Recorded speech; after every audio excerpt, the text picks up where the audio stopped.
दोस्तों शुरू करने से पहले डिस्क्लेमर कि वीडियो सिर्फ और सिर्फ एजुकेशनल पर्पस के लिए है, इन्वेस्टमेंट एडवाइस नहीं है। तो वीडियो को देखकर आप सीख सकते हो और इन्फॉर्मेशन को ले सकते हो। शुरू करते हैं आज के बाजार के साथ में। देखिए आज के दिन तेजी के साथ में क्लोजिंग हुई है, 82 पॉइंट्स ऊपर है, 25,574 के आसपास की क्लोजिंग है। हाई को देखने चले तो 25,653 था, लो 25,503 था।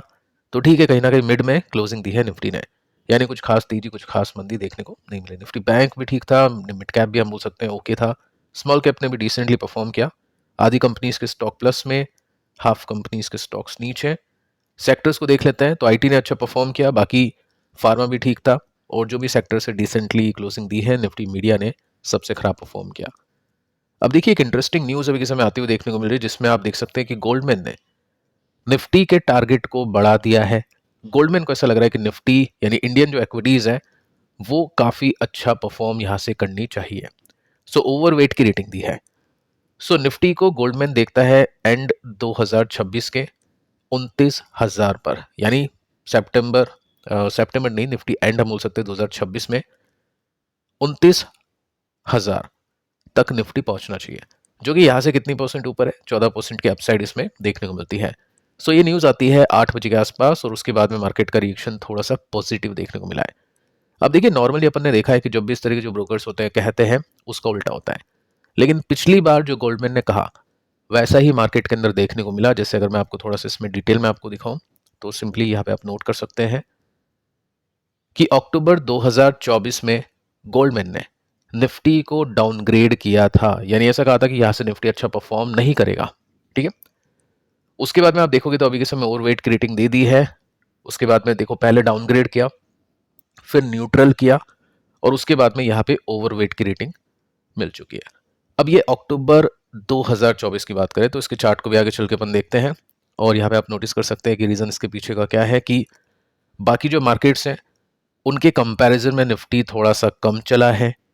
और हम आगे चले तो यहाँ पे मेंशन कर रखा है कि कुछ पॉइंट्स हैं जो मार्केट को सपोर्ट कर सकते हैं, जैसे इंटरेस्ट रेट कट होगी आरबीआई की तरफ से, साथ में लिक्विडिटी की कंडीशंस भी इंप्रूव हुई है, कुछ हद तक एफआईएस ने बाइंग भी की थी।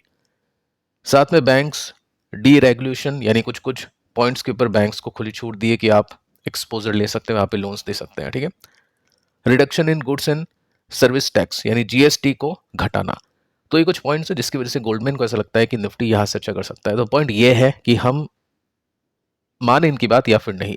तो उसके लिए हम क्या कर सकते हैं, डेटा देख सकते हैं कि पिछली बार जब गोल्डमैन ने निफ्टी को डाउनग्रेड किया था तो उसके बाद में गोल्डमैन ने मतलब निफ्टी ने किस तरह से परफॉर्म किया। अक्टूबर दोस्तों 24 की यहाँ पे बात की जा रही है और डेटा आपके सामने है। देखिए यहाँ पे आप नोटिस कर सकते हैं 11 अक्टूबर 2024, और उस समय निफ्टी 24,964 पे था। ठीक है, यहाँ पे आप देखोगे तो उसके बाद में निफ्टी ने अंडर परफॉर्म किया, 25,000 के नीचे निफ्टी चला गया था, और उसके बाद में रिकवरी मिली, लेकिन उस हाई को, यानी पिछली जो हाई है निफ्टी का, ऑल टाइम हाई है, उसको निफ्टी क्रॉस नहीं कर पाया। तो कहने का मतलब यह है कि गोल्डमैन ने यहाँ पे प्रिडिक्शन की थी और उसके बाद में निफ्टी ने अंडर परफॉर्म किया है। तो इसी वजह से इस बात को काफी हद तक मार्केट ने पॉजिटिव ले लिया कि यहाँ से निफ्टी अच्छा कर सकता है, और उसके बाद में निफ्टी में थोड़ा सा उछाल देखने को मिला है। यहाँ पे दोस्तों हम देख सकते हैं कि कौन कौन से सेक्टर्स को पॉजिटिवली देखा जा सकता है according to Goldman. Financials, consumer, auto, defence, oil marketing companies, internet companies, telecom firms, ये लीड करेगी इस रिकवरी को। बाकी हमको कोशिश लेके चलना है एक्सपोर्ट ओरिएंटेड कंपनीज पर, जो कि आईटी सेक्टर है, फार्मा सेक्टर है, इंडस्ट्रियल है, केमिकल है। इनमें प्रॉब्लम है, इनमें अर्निंग्स का हेडविंड्स है, यानी इनमें प्रॉब्लम आ रही है, इनमें नंबर्स अच्छे नहीं आ रहे, प्रॉफिट के मार्जिन्स घट रहे हैं। लेकिन जो डोमेस्टिक सेक्टर्स हैं जो यहाँ पे ऊपर दे रखे हैं, इनके पास में एक पावर है, एक अच्छा पुश मिल सकता है निफ्टी को ऊपर लेकर जाने के लिए। देखिए दोस्तों, यहाँ पे हमने बातचीत की थी कि यहाँ पे निफ्टी ने गिरावट हमको दिखाई 3%, यहाँ पे वापस से निफ्टी गिरा 3%, यहाँ पे वापस से निफ्टी गिरा 3%, उसके बाद में रिकवरी बनी। ये नॉर्मली गिरावट हम देख पा रहे हैं निफ्टी के अंदर पिछले कुछ टाइम से। अब यहाँ पे हमने ये देखा कि आज के दिन देखो कभी कभी क्या होता है कि आपको दिखाई देगा कि गिरावट के अंदर थोड़ी सी रुकावट हुई, उसके बाद में ग्रीन कैंडल बनती है, उसके बाद में तेजी मिलती है। ठीक है, यहाँ पे आपको देखने को मिलेगा कि गिरावट के अंदर थोड़ी सी इंटेंसिटी कम हुई, पेस कम हुआ, उसके बाद में ग्रीन कैंडल मिली, उसके बाद में यहाँ से निफ्टी को रिकवरी मिली। अभी क्या है, अभी आप देखोगे तो यहाँ पे निफ्टी नीचे गया, एकदम से नीचे से बाइंग आई, आज के दिन एक ग्रीन कैंडल बन चुकी है। तो कहने का मतलब है कि अब थोड़ा सा एक्सपेक्टेशन हम यहाँ से कर सकते हैं, क्योंकि निफ्टी ने अपने इस रेसिस्टेंस को सपोर्ट लिया, उसके बाद में एक अच्छी रिकवरी मिली थी पिछले ट्रेडिंग सेशन के अंदर जो कि फ्राइडे के दिन था, उसके बाद में आज के दिन एक ग्रीन कैंडल मिली है। सो एक्सपेक्ट किया जा सकता है कि यहाँ से अगर ये इस लेवल को भी अचीव कर ले, यानी एक स्विंग भी दे दे, तो 2% का स्विंग यहाँ पे देखने को मिलता है। ऐसा नहीं कर रहा हूँ कि ऐसा होगा, जस्ट जो चार्ट के अंदर इंडिकेशन मिल रहा है वो मैं आपको बताने की कोशिश कर रहा हूँ। अब देखिए आज के दिन काफी सारी कंपनीज है जिनके स्टॉक्स में काफी उठापटक हुई है। सबसे पहले आपको ये ध्यान में रखना है कि Q2 के रिजल्ट किस कंपनी के कैसे हैं, वो लिस्ट आपके पास में होनी चाहिए। आपकी कंपनीज का आपको पता ही है, लेकिन बाकी जो कंपनीज उनके बारे में भी आपको इन्फॉर्मेशन होनी चाहिए नेक्स्ट ट्रेड या इन्वेस्टिंग के लिए। अब देखिए आज के दिन काफी उठापटक हुई है। कुछ कंपनीज है जिनके स्टॉक्स ने इनलाइन भी परफॉर्म किया है, लेकिन उनके नंबर्स अच्छे भी थे या फिर डिसेंट भी थे। तो आपको ये देखना है कि एक दिन का जो पैटर्न है वो डिसाइड नहीं करेगा स्टॉक के अप एंड डाउन के मूव को। आपको कुछ और दिन की कैंडल्स देखनी पड़ेगी, वो चीज़ आपको थोड़ा सा ध्यान में रखना है। साथ में कुछ कंपनीज के स्टॉक्स ने काफ़ी गिरावट दिखाई। देखो जिनके नंबर्स डिसेंट थे या अच्छे थे उनके स्टॉक इतना कुछ खास नहीं चले, लेकिन जिनके नंबर्स खराब थे उनकी काफ़ी बड़ी पिटाई हुई है।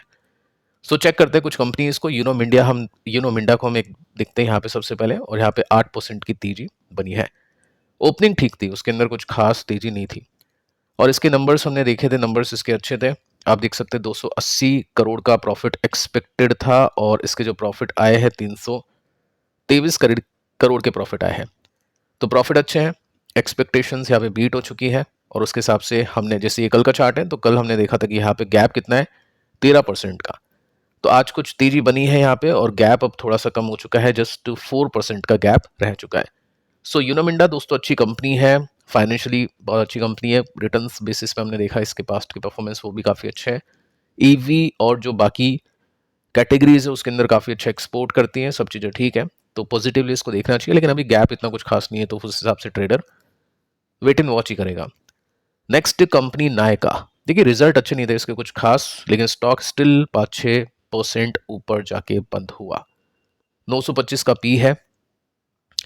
रीजन क्या है इसके पीछे का, आप देख सकते हैं सिंपली मिस किया था इसने एस्टिमेट को, जो हमने शीट के अंदर भी देखा था, लेकिन उसके बावजूद भी स्टॉक चला है क्योंकि नोवामा ने इसको अच्छा रेट किया है। साथ में मिसेस फाल्गुनी नायर ये वापस से अपॉइंट हो चुकी है, तो इसकी खुशी में भी अच्छा परफॉर्मेंस देखने को मिला है। तो पैटर्न ठीक है, गैप तकरीबन 9% का है, असेंडिंग पैटर्न इसके डे चार्ट के अंदर बना हुआ है। लेकिन वही बात है कि वैल्यूएशन ज़्यादा, रिजल्ट इतने कुछ खास नहीं है। देखते हैं आगे चल के क्या होगा, क्योंकि एक दिन की तेजी को हम नहीं जज कर सकते हैं अगर रिजल्ट खराब है तो।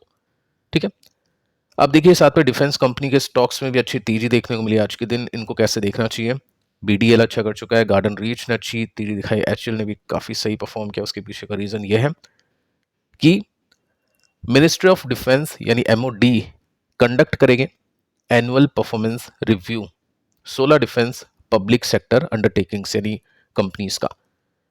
तो उसके हिसाब से यहाँ पे कंपनी के स्टॉक में तेजी मिली है। रिव्यू किया जाएगा किस कंपनी के पास में कितने ऑर्डर्स है, कौन कंपनी टाइमली ऑर्डर को पूरा कर रही है, उसके हिसाब से उनको रेट किया जाएगा रिव्यू के साथ में, और उनको फिर उस हिसाब से ऑर्डर्स भी मिलेंगे।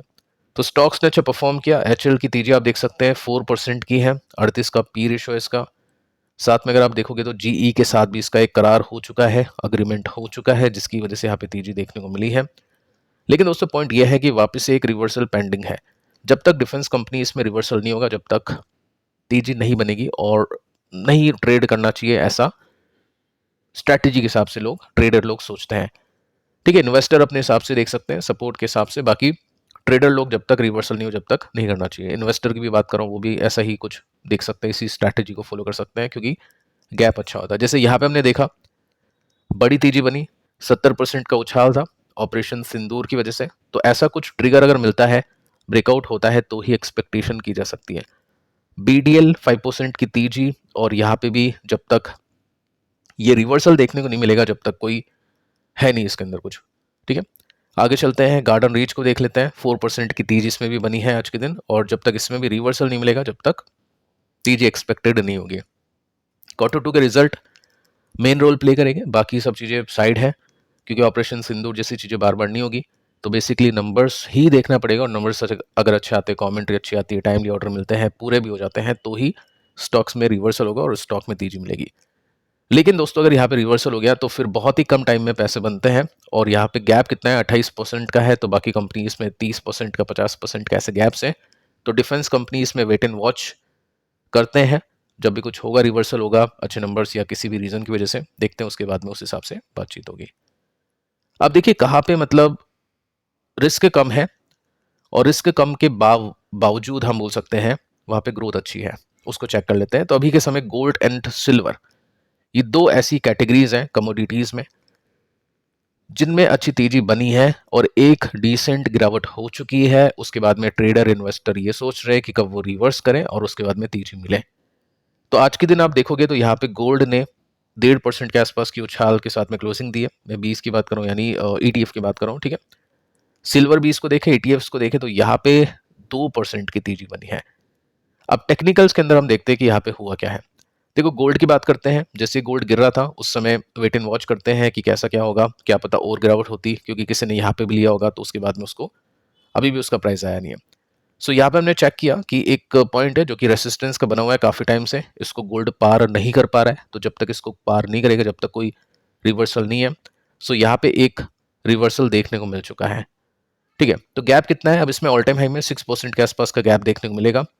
वो होगा नहीं होगा फिल वो आगे चल के पता चलेगा, लेकिन यहाँ पे एक रिवर्सल तो देखने को मिल चुका है। तो जो भी लोग वेट कर रहे थे, पेंडिंग था रिवर्सल, वो आज रडार पर रख सकते थे इसको, या फिर रखा भी होगा तो कल भी देख सकते हैं। बाकी रिवर्सल इसमें भी आ चुका है। ये देखो सिल्वर है, इसमें गैप अच्छा है, 23% का गैप है, क्योंकि गिरा भी अच्छे परसेंटेज के साथ में है। उसके बाद में इसने भी रेसिस्टेंस दिखाया और यहाँ पे एक ब्रेकआउट यानी रिवर्सल इसने कर दिया है। तो दो जो ईटीएफ है वो अभी के समय रिवर्सल दे चुके हैं, रिस्क के हिसाब से कम है। एक्विटीज में ऑब्वियस है इन्वेस्टिंग की जाती है, लेकिन थोड़ा सा रिस्क को मिटिगेट यानी कम करने के लिए सिल्वर और गोल्ड की तरफ से भी सहायता मिल जाती है पोर्टफोलियो को, ठीक है। तो फिलहाल दोस्तों इस वीडियो में इतना ही। पिछले दोनों वीडियोस आप देख लेना, इनके अंदर भी काफी सारी कंपनीज के नंबर्स और भी बातचीत हमने की है। मिलता है नेक्स्ट वीडियो में, तब तक के लिए बाय बाय।